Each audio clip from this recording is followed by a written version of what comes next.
There are 15 things I refuse to keep in my home, and the strangest part is that most of them aren't objects at all. You came here expecting a list of stuff, and there will be some stuff, but if that's all this were, you'd have forgotten it by tomorrow, and I don't make videos to be forgotten by tomorrow. Most of what I've chosen to keep out of my house is invisible, and the empty spaces where those things should be are doing more to raise my son than any furniture ever could. These 15 absences are the actual architecture of the home I'm building for him, and once you can see the empty rooms on purpose, you understand something about calm, about money, about children, that the modern home has almost completely lost. So let me walk you through the empty spaces because the emptiness is the whole point. And before I go further, let me say one honest thing, because this channel doesn't trade in fairy tales. When I talk about how I was raised and how I'm raising my own son, I'm talking about my mother, my family, my kitchen, not a billion people who are as different from one another as any group on earth. This isn't a documentary about a culture. It's one woman telling you what she kept and what she threw out and why. The first thing I don't keep in my home is a screen at the table where we eat. I know that sounds almost quaint in an age where the screen followed us out of the living room and into our pockets.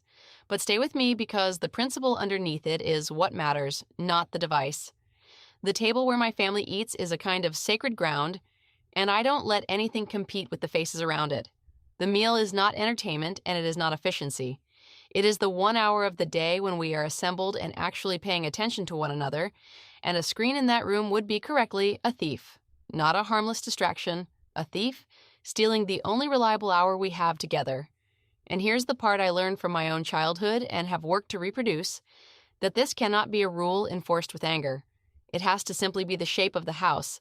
In my home, there is no screen at the table the way there is no snow in summer. It isn't forbidden, which would make it a prize worth fighting for. It just isn't part of our world, and my son, raised inside that absence, never learned to expect the screen there, and so he never fights for it. The second thing I don't keep in my home is a lock on the food. And I mention it because it corrects something people misunderstand about the households they imagine were strict. I never use food as a weapon or a reward. I don't withhold it to punish or dangle it to bribe. My kitchen is open. If my son is hungry, he eats within the rhythm of our meals, because in my house food is care, the most basic language of love a family speaks, and to lock it away or to make him earn it would poison the one thing that is supposed to be unconditional. This is the paradox of the home I grew up in and the home I'm building now, the thing outsiders never expect. It can be demanding in 100 ways, but around the table it is the softest place on earth because the food is never part of the discipline. The discipline lives elsewhere. The table stays safe. That was true in my mother's kitchen, and I have kept it exactly. The third thing I don't keep in my home is praise for something that isn't real. And here's where I have to be careful, because this is the one that sounds harsh to modern ears, and I need you to hear the whole of it before you judge it. In my house, praise is not a currency I hand out to keep my son's mood elevated. It's rare, and because it's rare, it's true. And because it's true, it means something he can actually stand on. I won't tell him a mediocre drawing is beautiful. I look at it, I tell him what is genuinely good about it and what he could do better, and then we move on. What this is building, slowly, is a boy who doesn't need constant reassurance to function, because I'm not training him to run on it. He is learning to tell the difference between real accomplishment and empty encouragement, because I never blur that line for him. I'll be honest about the cost of this later because there is one, and this channel doesn't hide the costs. But the gift of it is a kind of internal compass that a lot of overpraised adults spend years in therapy trying to build from scratch, and I would rather give it to him now than watch him hunt for it at 40. If any of that has already touched a nerve, if you recognized your own childhood in the empty spaces I'm describing, or recognized the home you wish you'd had, do something small for me before we go deeper. Tell me in the comments which of these first 3 absences you felt the most. I read them, and on these particular videos, the comment section becomes something I've never seen anywhere else on the internet, a room full of people from every culture realizing they were shaped by the same silences. And if this is pulling something loose in you, subscribe, because I make these for the person who suspects that the loudest, most cluttered version of modern life is not actually the richest one and wants to remember what the quiet was for. The fourth thing I don't keep in my home is the belief that my son's comfort is the highest priority in any given moment. And I say this carefully because it is easily misheard as coldness. And it is not coldness. I love my son with a depth I did not understand was possible until he existed.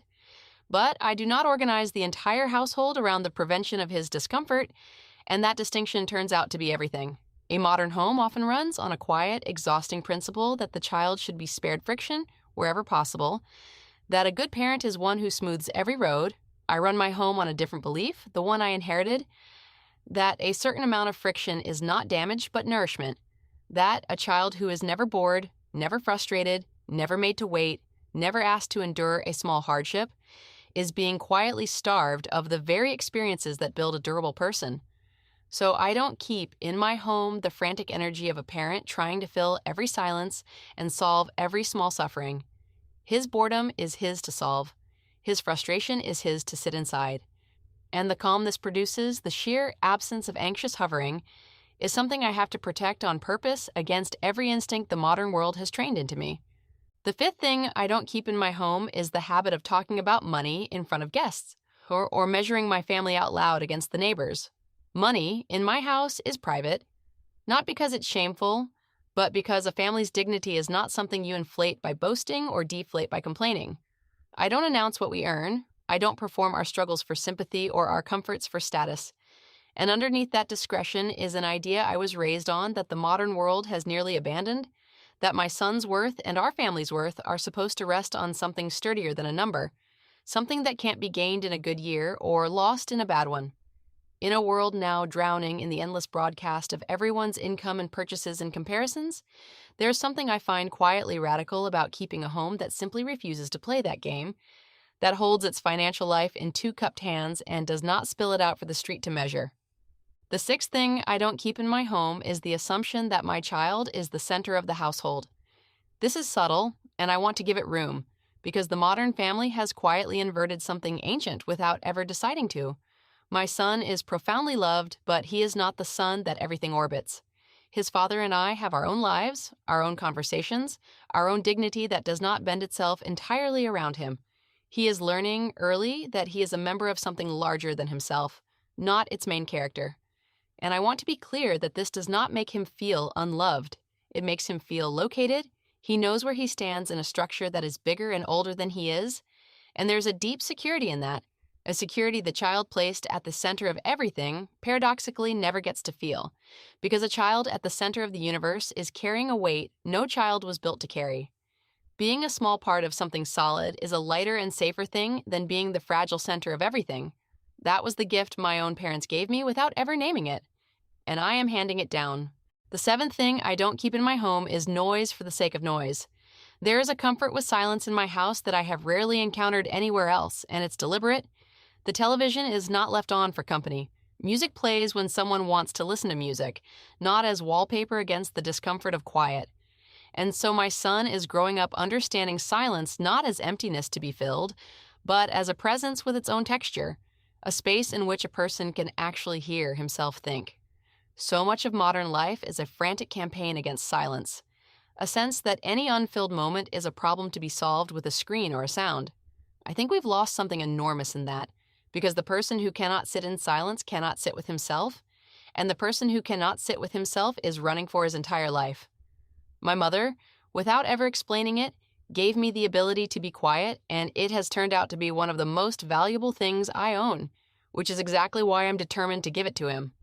We're not even halfway through the 15, and if you take only one idea from this entire video, I want it to be the one sitting underneath everything I've said so far. So let me say it plainly before we go on. Every single one of these absences is actually a presence in disguise. The missing screen is the present family. The missing empty praise is present honesty. The missing hovering is present trust. In every case, I'm removing one thing so that a better thing has room to exist, and that is the entire philosophy of the home I'm building, compressed into a single sentence. I am not depriving my son. I am making space, and if that reframe just rearranged something in how you see your own home, share this video with the one person you know who is drowning in the clutter of modern parenting and can't figure out why they're so tired, because this is the idea that took me half my life to understand, and it can reach them in the time it takes to watch this. That is the whole reason a channel like this can exist. The eighth thing I don't keep in my home is the expectation that learning should always be fun. And I know how that sounds, so let me defend it. because it is one of the most important and most misunderstood pieces of everything I was taught. I do not believe every worthwhile thing has to be dressed up as entertainment to be swallowed. Some of the most valuable things a person can learn are, in the beginning, difficult and even tedious, and a child taught to expect a reward or a game at every step is being quietly crippled for the real work of mastery, which is mostly unglamorous, mostly done when no one is watching, and mostly not fun in the moment. So I let my son be bored inside of practice, I let difficulty be difficult, and what this is building is a boy who does not flee the second a task stops being entertaining, which, in an economy and a culture engineered to make everything frictionless and addictive, is turning out to be something close to a superpower. The ninth thing I don't keep in my home is a raised voice as a tool of control, and this one may surprise you most of all, because it cuts against the caricature so many people carry of the strict Asian household. In my home, authority does not need to shout, and honestly, when I do shout, I understand it as my own failure, a sign that I've lost the very control I was trying to assert. Real authority is quiet, a look, a change in tone, a silence that lands heavier than any yell. My house is not loud with discipline. When the discipline is consistent enough, woven into the structure of things, it rarely has to announce itself at all. And I've come to believe this is the great secret that the shouting household and the permissive household both miss in their opposite ways, that true authority is calm, that a child obeys a steady, quiet parent far more deeply than a loud, desperate one, and that the goal was never fear. The goal is a respect so structural that fear is never required. I learned that from a mother who almost never raised her voice, and I guard it in myself every day because the modern noise makes it hard. The 10th thing I don't keep in my home is the habit of rescuing my son from the natural consequences of his own choices. If he forgets his homework, I don't drive it to the school. If he's careless with something and it breaks, I don't silently replace it. I understand something the anxious modern parent has forgotten in the name of love, that a consequence experienced at 7, inside the safety of a home that still catches you, is a priceless and inexpensive lesson, while the same lesson delayed until adulthood, when the stakes are jobs and marriages and money, is catastrophic and sometimes unrecoverable. By refusing to keep a constant safety net of rescue in our home, I let him fail while failing is still small and survivable and educational. I love him enough to let him feel the edges of the world while those edges are still soft. That is not neglect. It is one of the most far-sighted forms of love I know, and it was given to me before I could give it to him. We are past the halfway mark now, and I want to pause for just a moment because the second half of this list moves from the things you can almost see into the things that are entirely invisible, the deepest absences, the ones that shape the interior of a person rather than the surface of a home. And if you're still with me this far in, you're exactly the person I make these for. So let me ask you to do the small thing that keeps a channel like this alive. Share this with someone who needs it, not everyone. Just the one person who came to mind while I was talking. That single share does more than you know, and it costs you nothing but a moment of thinking of them. The 11th thing I don't keep in my home is resentment dressed up as sacrifice. And this is a delicate one because there is sacrifice in my house. His father and I give up a great deal for him, but I refuse to hand him that sacrifice as a bill to be paid. I don't say, "Do you know what I gave up for you?" I don't perform my exhaustion to extract his guilt. The sacrifice is real, and I keep it silent, and the silence is the gift because a sacrifice announced becomes a debt. And a child raised under a debt, he never agreed to spend his life trying to repay something that was supposed to be freely given. I know many people whose parents kept that resentment in the house, who grew up breathing the guilt of it, and they carry a weight I was spared. My parents' sacrifices were quiet, and because they were quiet, they were clean, and I could receive them as love instead of obligation. That is the single hardest one for me to reproduce because the exhaustion is real and the words want to come out, and every day I choose to swallow them so that his love for me never curdles into debt. The 12th thing I don't keep in my home is the idea that my son is owed an explanation for every rule the instant he demands one. Now, I've evolved on this, and I'll tell you honestly where I've kept the old way and where I've set it down, because this channel doesn't pretend the tradition was flawless. There was wisdom in it I don't want to lose.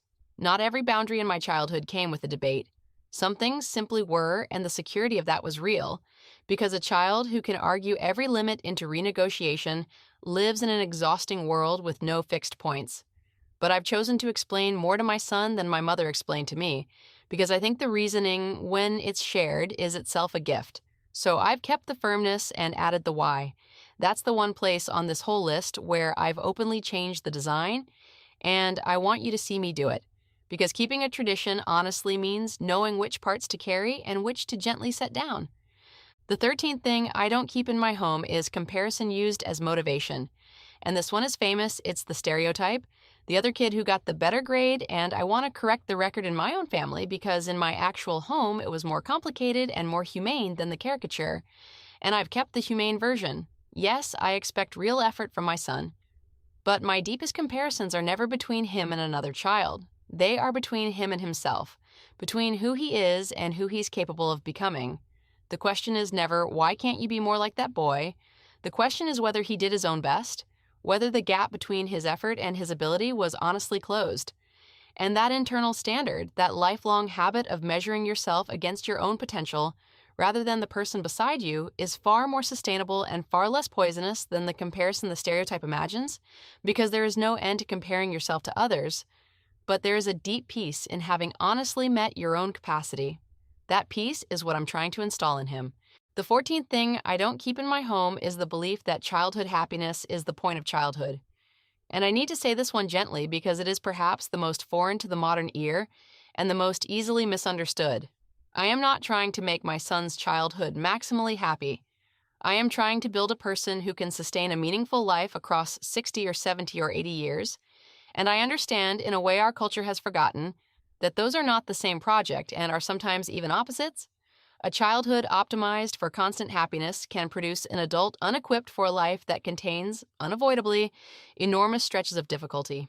I'm playing a longer game. I am willing to let my son be unhappy in small, safe ways now, so that he is capable of a deep and durable contentment as a man. I know this because it's the trade my own parents made on my behalf, and now that I'm grown, carrying a steadiness I watch so many of my peers desperately lack, I understand what they did for me, and I am trying to give the same to him. The 15th thing I refuse to keep in my home is the hardest to name, but it holds all the others together. I do not keep the belief that love and expectation are opposites. In the modern imagination, these two things are almost at war, as if to expect a great deal of a child is to withhold love, and to love a child fully is to demand little and accept everything. My whole childhood was the living refutation of that idea, and I am building my son's childhood as the same refutation. In my home, the expectation is the love. The high standard is the affection, made visible. When I ask more of him than he thinks he can give, I am not loving him less. I am loving him at the full height of what I believe he can become.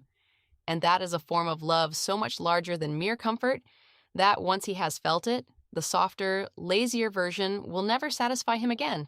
I believe in him too much to let him be small, and every single absence I have described in this video, all 15 empty spaces, is in service of that one refusal, the refusal to ever let love shrink down into the mere absence of demand. And here is where I have to turn it over, because I promised you honesty, and this channel does not sell a spotless past. All of this has a cost, and I would be lying to leave it out. A home built on rare praise can leave a child aching for a warmth that was always there but rarely spoken. And I know because I was that child. A home that lets a boy struggle can tip on its worst days into letting him struggle alone. The quiet authority I admire can, in a home running the same system without the same love beneath it, curdle into coldness, into fear, into a child who performs instead of trusts. The very things that built my steadiness could, turned a few degrees, have built a wound instead. And in some homes they did, so I have not kept all of it. And that is the whole reason I can stand here and talk about it, instead of just repeating it. I've taken the architecture and let more warmth into the rooms. I've kept the standards, and I say the love out loud, in words every day, in a way my own mother rarely did. Because the wisdom of these 15 absences is real, but it was never meant to be swallowed whole. It was meant to be understood and then given at last the one thing the old house was always a little too quiet about, which is the saying of the love and not only the living of it. If this video shifted something in the way you see your own home and the things you fill it with, share it with someone who needs to hear it. And if you want more on how the world's wisest cultures quietly build calmer, steadier, more whole human beings, subscribe. There's a lot more coming. See you in the next one.